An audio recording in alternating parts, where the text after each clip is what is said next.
Tony Yannuzzi back with you on a brand new GoTarryn TV. Back in a second.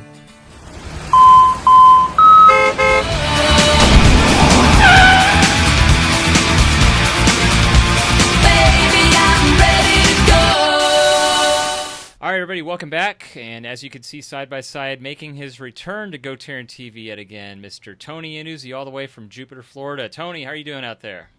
I'm doing just great, and I'm just happy to be back here with you one-on-one as it used to be. Yeah, just like the good old days, you're right. We go back, obviously when we first started these video blogs together, and it's been too long. You and I were on the phone yesterday about, pre-recording and just kind of shooting the breeze and playing catch-up, but we truly do have a lot to catch up on. You've had a busy year. We've both have had some crazy schedules, and I'm just glad we finally got this to work out, so thank you for your flexibility. Tony, what's been going on, man? How's your 2017 been treating you? My 2017 has treated me well. It's a long story. I'll summarize it as best I can. But back October of 2016, actually even further than that, August of 2016, I had my second attack of atrial fibrillation, and it sent me to the ER. I had to get cardioverted. My first attack of atrial fibrillation, my very first, was August of 2014. Mm-hmm. And so I went 2 years between attacks. But since August of 2016, I went August, and then October, and then February, January, February.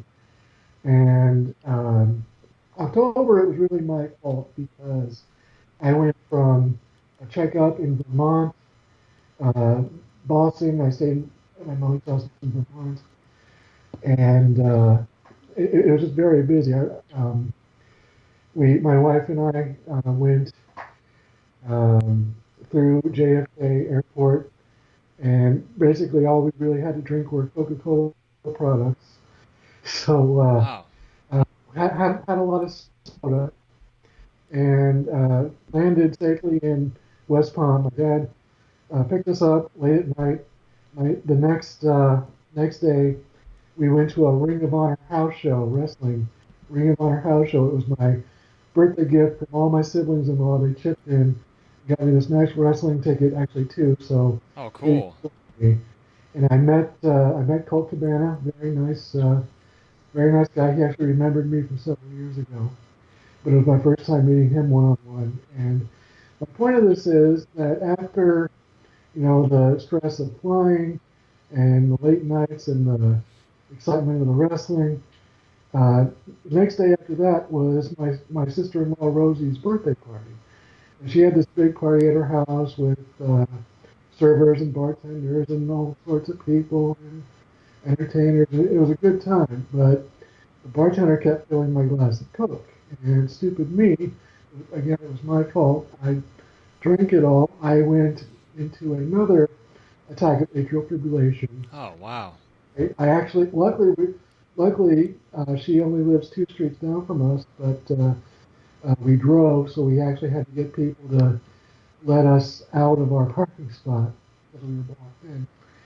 But I mean, I felt like I was in danger, and that was a Friday, Saturday, and then that Sunday, my father-in-law and mother-in-law were urging me to go to the ER, don't wait on this. And because I'm an adult, I said, just let me sleep this off. I think I'll be okay. Again, since I was an adult, they couldn't force me. But next day, my mother-in-law took me. First, she took me to the doctor because I believed I was having the flu. My general practitioner sent me to the ER, in which my cardiologist down here cardioverted me a fourth time. Again, it's hard to keep track. This all happened in the space of a year. And it was around that time where, he cardioverted me and I was fine again. But it was around that time where the doctor who took cardioverting me and my cardiologist up in Boston, the Boston Adult Congenital Heart Unit, Mm-hmm. they got together and said collectively, this is stupid. He's just going to keep going to AFib, and we can't keep cardioverting. We got to do something Mm-hmm. that prevents this, that stops this. Yeah. Well, they were ready to bring me up for a Boston for um, a I'm blanking. It was a procedure, cardiac catheterization, Mm-hmm.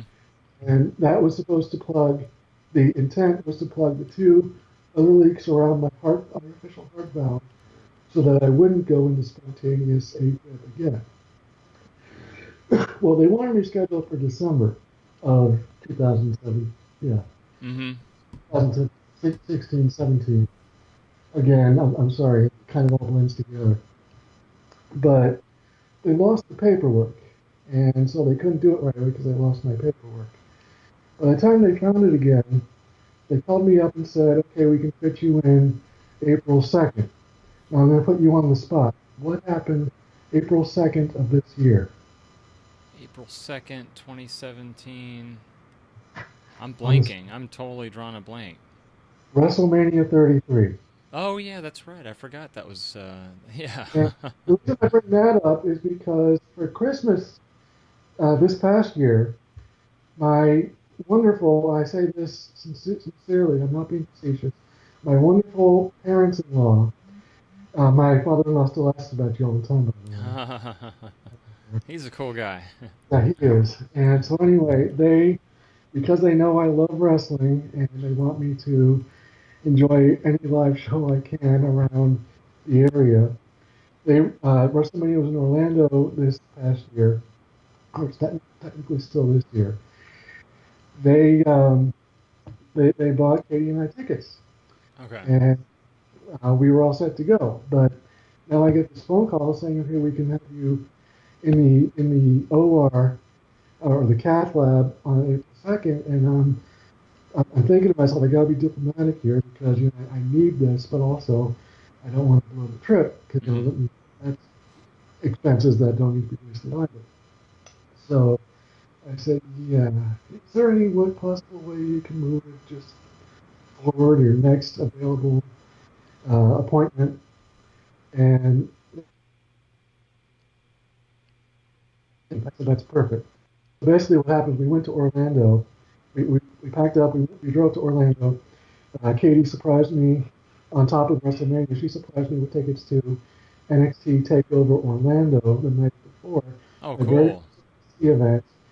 It was awesome because I saw Nice. Cody Rhodes, Shinsuke Nakamura in the main event. I mean, NXT.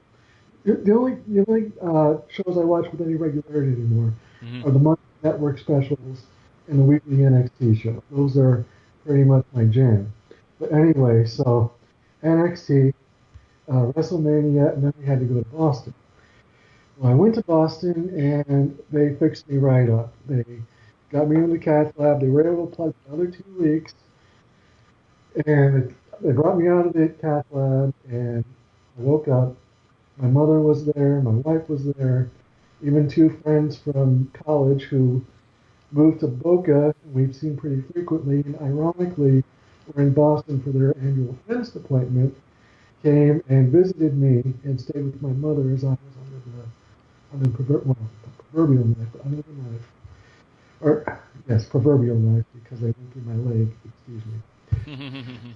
So anyway, so I had people there waiting for me to come out, which is pretty cool. And so I get out there. They put me in a room. They obviously have to keep me overnight. And as I'm coming out of it, my first thought was, "Oh, I got hit by a truck." So somebody hit me with a car. Mm. That's how you feel after surgery. Yeah, right. My second thought was, my hands are warm. Because basically what happened was after they plugged those 2 leaks, everybody who kept saying, you look pale or you look right, I look pale because of the leaks in my valve, the two that were left. Mm-hmm. Um, my circu- I didn't have as good of a circulation as I should have. Mm-hmm. They went in, they plugged the extra leaks, and my blood circulation returned. I was warm all over. My color was back. Everything was Good. and my another uh, um, having an artificial mitral valve. Excuse me, having an artificial mitral valve. One of the downsides. That's the word I was looking for. One of the downsides is the red blood cells get chewed up, and when they go pass through a metal valve. And because of that, the iron levels in your body aren't as big as it could be. So my general practitioner kept me on iron supplements just so I would be up to normal. Well, I went and visited the doctor for the first time since the procedure, and I'm telling him this whole saga as I'm telling you right now.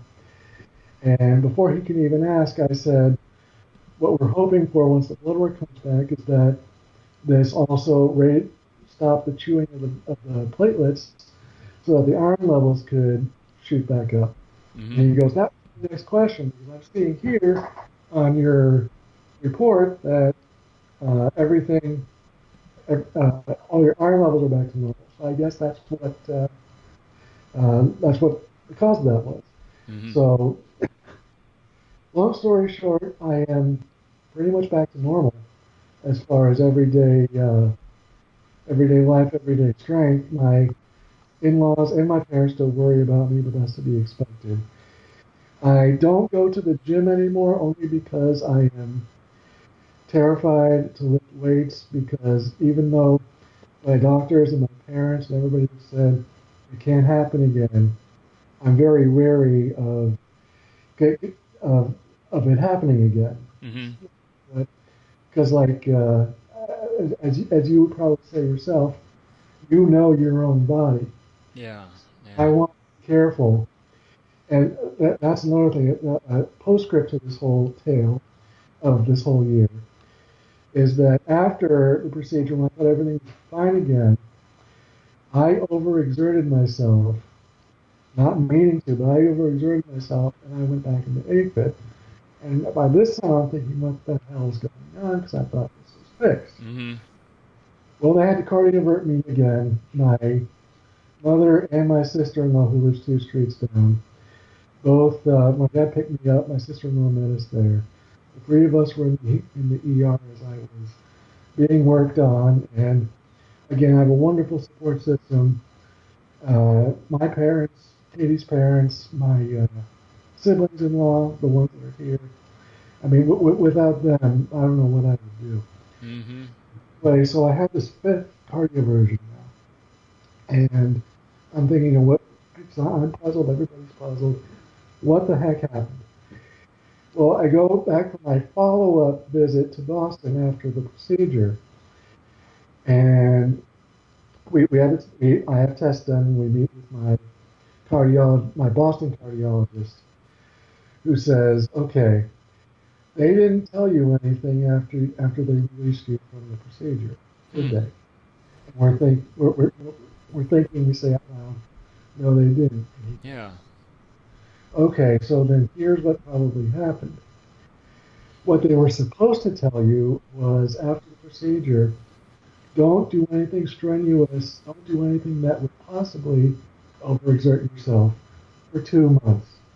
When this fifth AFib attack and cardioversion happened, only 1 month had passed. So it was like mind blown. Everything made sense again.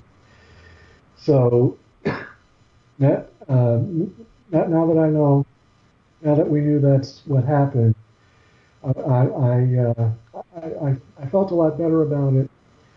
I'm now like I said, I know my own body. I'm very careful not to not to cause anything to cause another cardioversion AFib attack. Mm-hmm. And even my poor wife, whenever I get the least bit excited, even if it's happy excited, she says, "Relax, calm down." I said, "You know, that's the exact worst thing to say to somebody who gets anxious is to relax." actually. That's just a back and forth between us. But yeah, so but funny thing, when we were at WrestleMania, one of the big surprises was that the Hardy Boys returned for the Raw Tag Team Title match. Hmm. Big surprise. They were announced last minute, and anything that could have put me into exertion that day, uh, I came the closest with that happening because my wife, uh, once I went, oh my God, my wife grabbed my chest and checked my heartbeat. I'm like, I'm okay, I'm okay. Because that's another thing.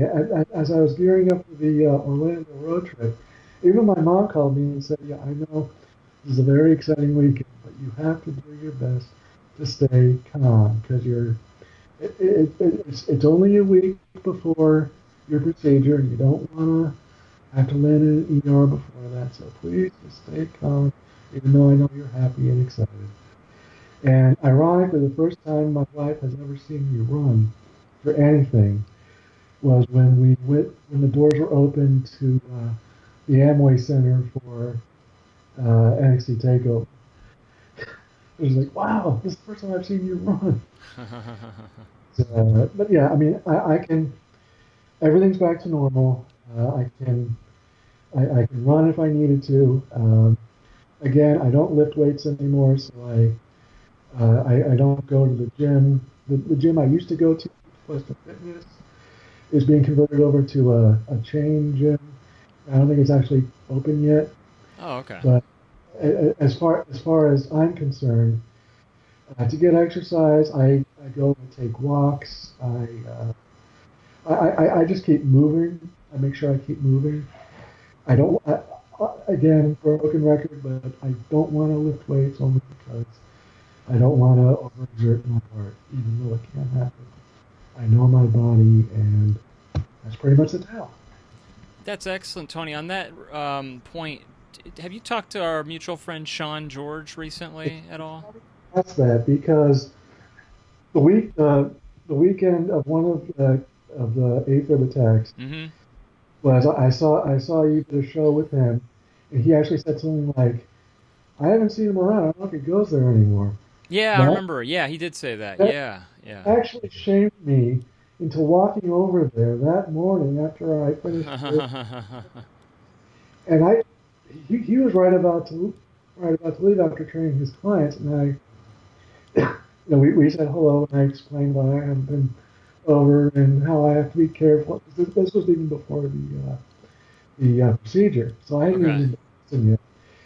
So I mean, I explained why I hadn't been around. He understood. He wished me well, and Yeah. he appreciated catching up. But even after that, after Boston, um, as I was back home, I get a call on my cell, and it's Sean, and he dialed my number pretty much by accident because he was going through his contact information, Uh huh. trying to make sure who everybody was and if he really needed the number.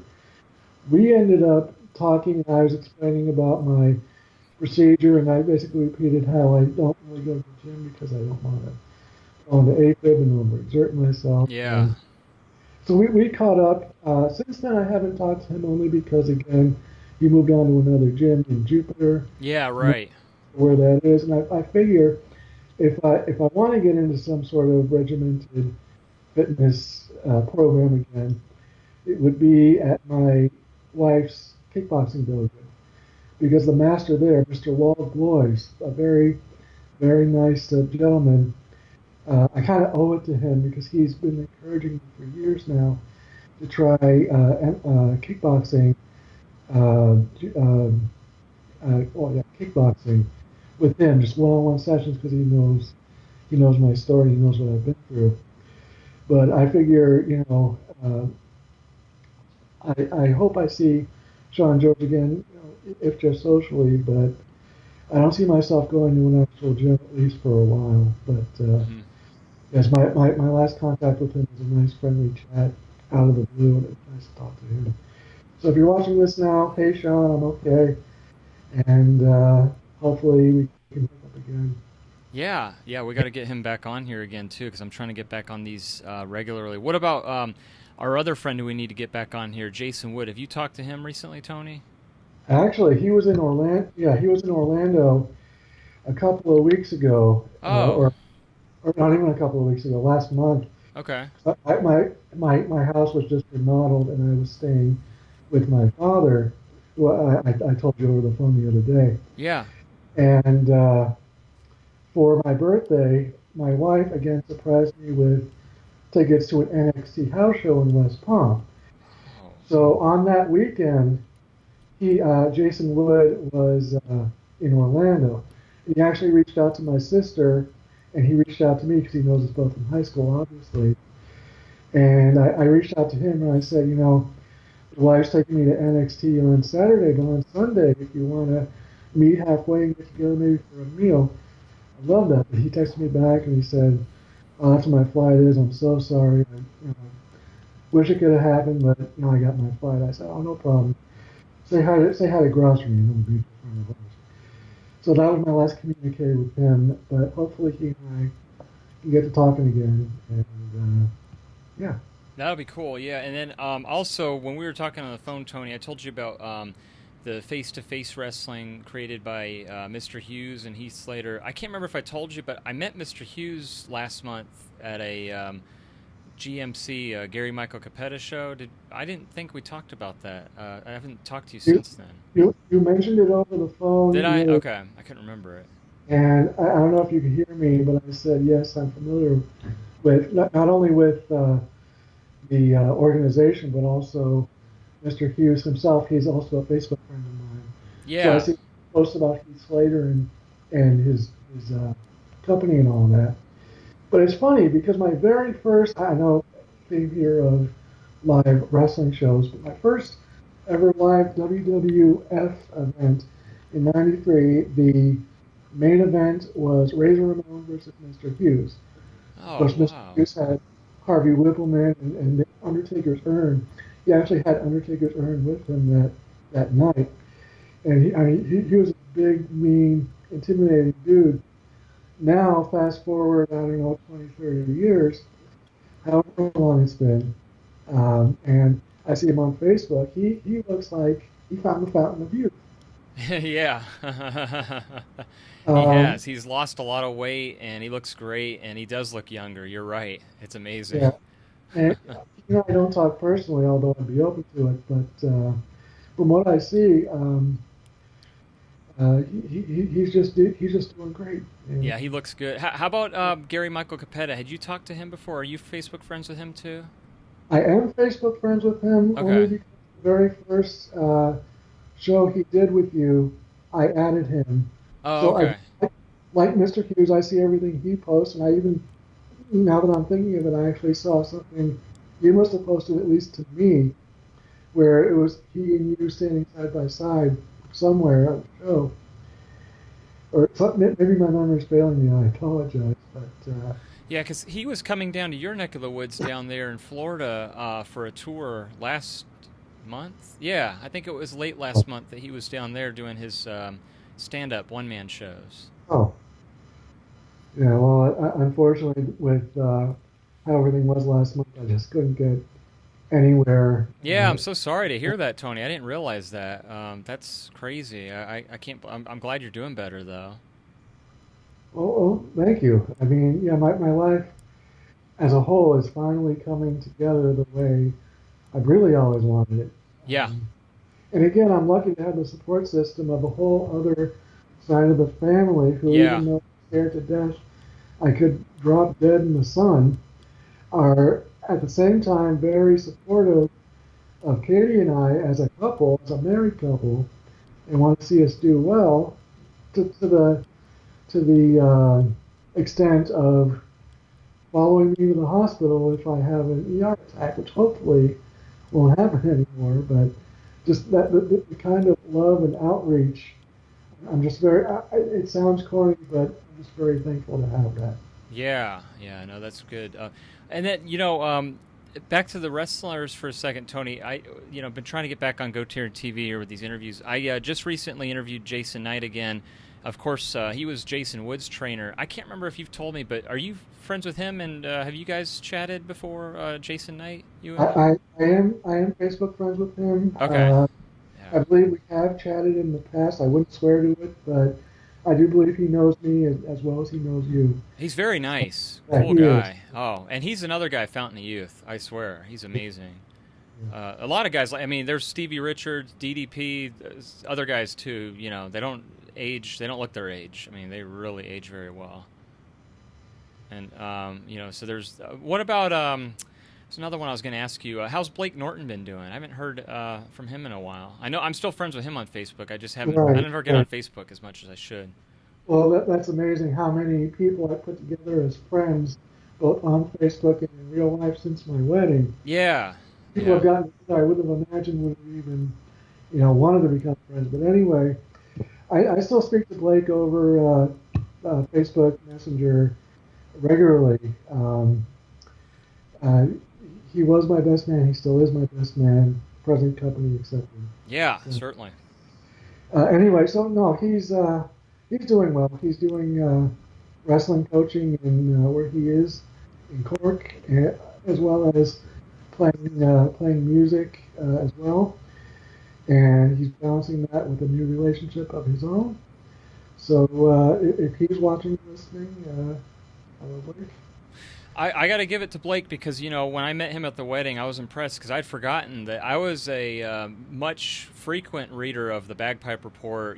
Before the days of the internet, there was Prodigy. We remember that, Yeah, and yeah. gosh, it's amazing how that went back so far. But I heard his name recently on a podcast. I don't know if you listen to Wrestling Observer Live, but Brian Alvarez actually dropped Blake Norton's name. I didn't realize. I guess they're friends because he Well, said that they yeah. hung out together. When I'm sorry for stepping on you, but let me tell you, in 2004, back when the Fight Network was known as the Wrestling Channel, Uh huh. and was just coming out, they gave Blake his own wrestling chat show Okay. called Bagpipe Report, Okay. and he would interview people like Colt Cabana and Harley Race and guys like guys of that ilk. But also, he would do a news segment with Brian Alvarez over the phone. Okay. Ever since Blake lived in Seattle, Washington, he and Brian Alvarez have been pretty tight. That's cool. Yeah, that's really neat because I'd forgotten. Yeah, there was that connection, and it was Yeah. funny because when I was going through my archives, I heard one of the shows that you called in on Wrestling Observer Radio with Dave Now, Meltzer. thank you. You were Mr. T. Raven was being interviewed, and it was so funny because. And I remember when you posted that. I don't know if you read it, but I don't know if I responded like this, but did you actually hear the show where I called into to Bobby Heenan? You know what? I'll be honest. I don't remember you talking to Bobby Heenan. Was this right after WrestleMania 17 then, or was it another time that he came onto the show? I honestly have no idea. All I know it was 2001, and I know that 2001. What I was was your still. question? What did you ask Bobby? Well, it's funny because I had two questions, and I was so nervous. Obviously, who wouldn't be? But I wanted to divide them into points point A and point B. But I have two questions for you. A, and then I froze, and I froze momentarily. And in the time I took to freeze, he says, "Are you Canadian?" Oh, I It, remember. That was you. I yeah, didn't it realize that was. was you. I It just was listened to that recently because that's on YouTube. If you YouTube that interview, that's on there. I just heard that just the other day. I can't believe that's that me. was you. That's too funny. Oh my God. Wow, that's Yeah. hysterical. But see, again, and it was a Dave Meltzer, Brian Alvarez talk show, Yeah, radio show, yeah. I love podcast. that show. Yeah. Yeah, and so anyway, I actually had to listen to it because when I was doing TBR and Raw magazine, it was Blake who said, listen to these shows and report on anything newsworthy, obviously for our magazine, for our newsletter. Yeah. It was basically my job to be listening to these podcasts. In fact, I got to call in and ask Bobby Heenan the question, was just icing on the proverbial cake. Oh my God. Wow. Now, um, but so anyway, the other part of the little story is that it was hard to hear over the phone. So I just pushed through and got the questions out. But it wasn't until the automatic replay about 3 hours later that I didn't get that he took advantage of that little pause there. But when I heard that he did that, he said that, it felt like an honor to be zinged by the master. Yeah, That, that was one of the moments I could make my life. man, that's incredible. Wow, that's well, you could be an honorary humanoid then of Bobby Heenan's. That's amazing.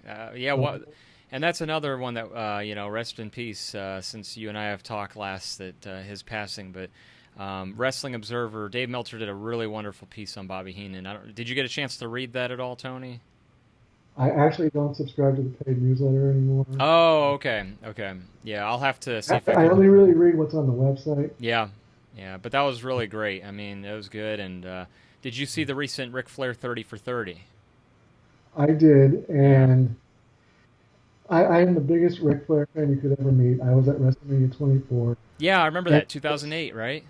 and his first Hall of Fame induction the night before in 2008. Right, right. So Wes I Adams was there, our other mutual friend. He was there oh with yes, him. yeah, he was roughing that night. Yep, Yeah. absolutely. Anyway, I just to illustrate the point, I am the biggest Ric Flair fan you could ever want to meet. When I saw that 30 for 30, I was looking forward to it as much as anyone was. I have to say, it came across as just a sad, sad story. It was. Tony, did you know that he actually lives real close to me? I didn't know that. He lives in Duluth, Georgia, actually. Yeah, well, he actually did a piece for People Magazine Television online Oh, is that right? where they interviewed him from, I guess, where he lives now. Like, wow, I wonder if that's close to Terran. Yeah. His wife, Wendy Barlow, you might be Facebook friends with her. She's on there as well. That was Fifi. You remember Fifi from I the? do, I Yeah, she do. was the maid, right? So she's. Yeah, and when I first heard that connection, I'm like, wow, that's amazing that they Yeah, reconnected after all those years. I can't believe that. That's incredible. Wow. Well, speaking of reconnected, Tony, thank you so much for reconnecting with me. I really appreciate this, and we made it work. We got it all in less than just after 30 minutes. This was perfect. I'm so happy we got our. One thing I did want to say to you and to everyone else out there, this will be the first time that I'm publicly saying this, but I'm going to get back into these GoTarryn TV shows, and therefore I will be. As of now, no longer with Direct Talk. That's going to be Di and Todd's show, and going to let them definitely, carry that on, and they're doing a fine job with that as well. But it's going to be a mutual split here, and I'm just going to kind of go back to my own thing here. And Tony, with that said, I'd love to have you back next month on December's show for recurring monthly guests as we've been doing, because we need to do this more often and to get touch. I mean, it's crazy. The only way you and I can get in touch is like this through our Skype interviews. But again, this is great that we were able to make it work, and I appreciate your flexibility and kind of the craziness going on there in the last couple months here with our schedules. I'm just lucky my work schedule is flexible and we're able to do this. I would do this Thank anytime. you. Well, Tony, you're a true friend, and again, I appreciate it. One last thing before we let you go. If anybody's watching and they want to contact you directly, let's plug the best contact methods for you and your social media too, That's please. contact message. Well, I gotta say thanks to you. I now have an Instagram. Okay, there we So go. Yeah, perfect. Instagram, all one word, Tony Yannuzzi on Instagram. At Instagram. My Twitter handle is at Sayscalled, SAYSCALLED. And you can find me, Tony Yannuzzi, on Facebook. My picture is basically this with my wife, so that's how you can find me. There you go. Perfect. Tony, I don't get on Instagram as much as I should, but now that I know you're on there, I'll make sure that I'm following you too. So just Tony Yannuzzi, just one word. That's easy enough. All right, Tony. Well, hey, thanks again. I really appreciate it. I'm watching the time closely. I know we both got to get jetting, and I really look forward to talking to you next month and getting our next vlog out. And so happy and grateful you're doing better too. Good to see you. You're looking in great condition. So keep it Well, up. thank you very much, and I look forward to reconvening between the holidays, and that's what went on then. Definitely, and that's right. Hey, it's the holidays, and you know what? Happy Thanksgiving, Tony, and happy Thanksgiving, everyone else too. And my sister's birthday is also on Thanksgiving, so happy birthday to her. Wish Lauren a happy birthday from us here. I will do. All right, Tony. Thanks again, and we will see you next month. All right. All right, folks. Here comes Tony's contact information one more time.